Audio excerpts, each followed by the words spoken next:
few moments later.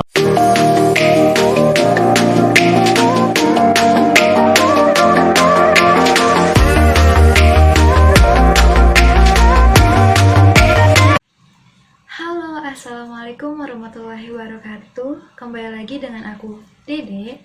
Kali ini aku akan sedikit menjelaskan tentang tumbuh kembang pada anak toddler. Nah, apa sih tumbuh kembang anak pada toddler itu?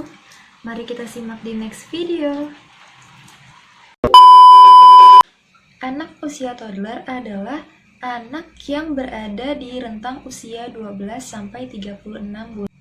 Dan masa ini juga biasa disebut dengan masa golden age atau biasa disebut dengan masa keemasan dan kecerdasan pada perkembangan anak. Selanjutnya ada tumbuh kembang pada bayi.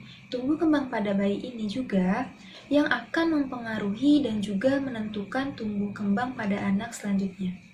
Maka dari itu sangat diperlukan keterampilan dan juga peranan ibu di dalam proses perkembangan dan juga pertumbuhan pada anak secara keseluruhan.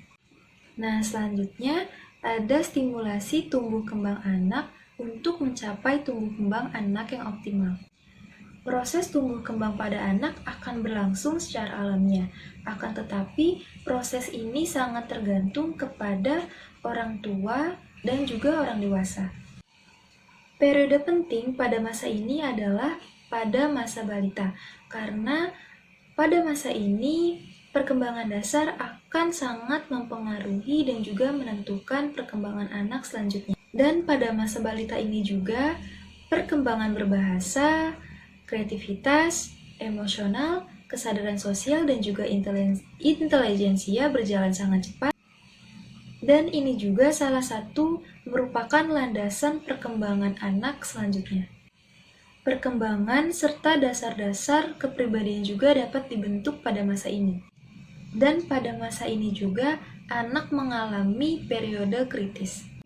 Maka dari itu sangat diperlukan rangsangan dan juga stimulasi yang berguna agar potensinya dapat berkembang. Dan perkembangan anak juga dapat optimal bila interaksi diusahakan sesuai dengan kebutuhan anak pada berbagai tahap perkembangannya, bahkan sejak dalam usia kandungan. Selanjutnya yaitu ada tumbuh kembang anak sehat.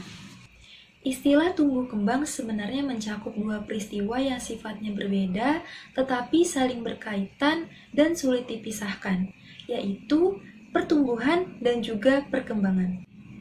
Nah, pertumbuhan ini berkaitan dengan masalah perubahan dalam besar, yaitu jumlah dan juga ukuran, yang bisa diukur dengan ukuran berat, gram atau kilogram, dan juga ukuran panjang, meter dan sentimeter. Sedangkan perkembangan itu sendiri adalah bertambahnya kemampuan dalam struktur dan fungsi tubuh yang lebih kompleks dari seluruh bagian tubuh, sehingga masing-masing dapat memenuhi fungsinya, termasuk juga perkembangan emosi, intelektual, dan tingkah laku sebagai hasil interaksi dengan lingkungannya. Selanjutnya yaitu ada faktor yang mempengaruhi tumbuh kembang anak.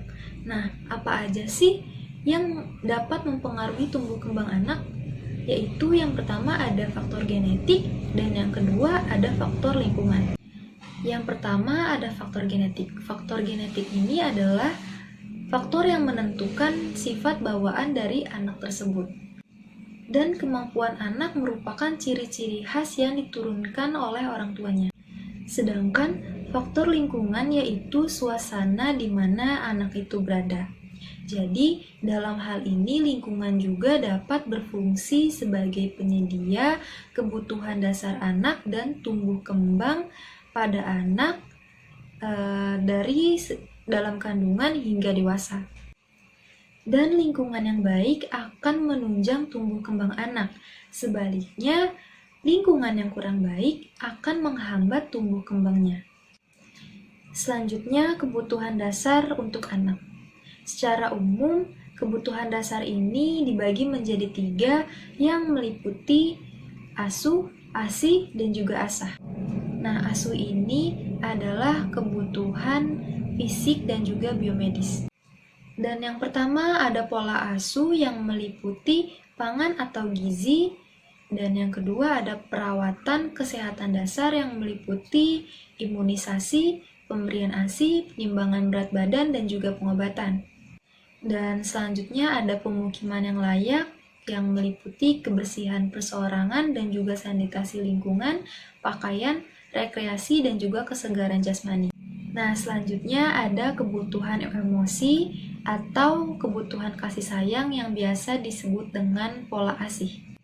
Kasih sayang dari orang tua dapat menciptakan hubungan yang erat, dan kepercayaan dasar juga dapat menjamin tumbuh kembang yang selaras, baik itu fisik, mental, ataupun psikososial. Selanjutnya ada kebutuhan stimulasi mental atau yang biasa disebut dengan asah.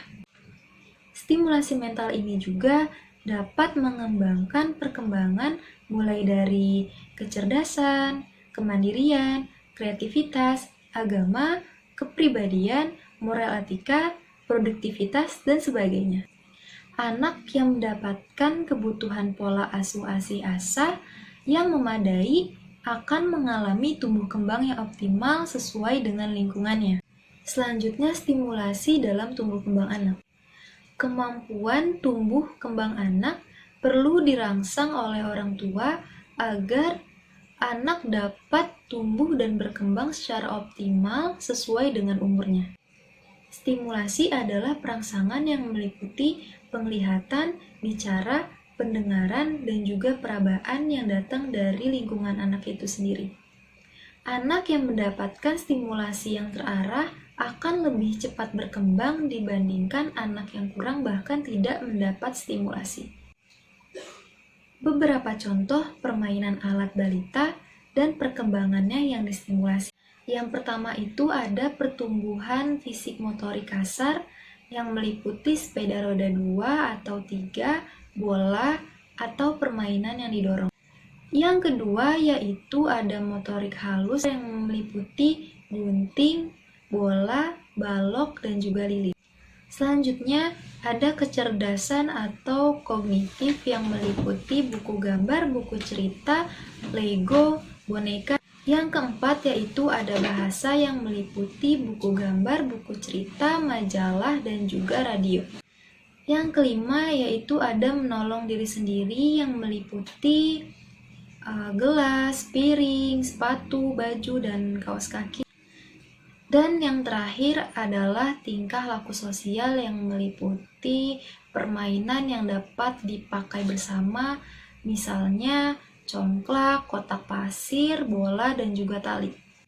Selanjutnya ada hubungan pola asuh ASI ASA dengan tumbuh kembang balita pada usia 1-3 tahun. Sekitar 16% anak usia di bawah 5 atau biasa disebut dengan balita, Indonesia mengalami gangguan perkembangan syaraf dan juga otak, mulai yang ringan hingga berat. Setiap 2 dari 1000 bayi mengalami gangguan perkembangan motorik, serta 1 dari 100 bayi mengalami kecerdasan yang kurang dan juga mengalami keterlambatan berbicara. Maka dari itu, ibu harus mencukupi kebutuhan nutrisi bagi anak agar mencegah terjadinya gangguan saraf dan otak, serta memberikan stimulus pada anak agar perkembangan dan juga kecerdasan psikomotorik normal.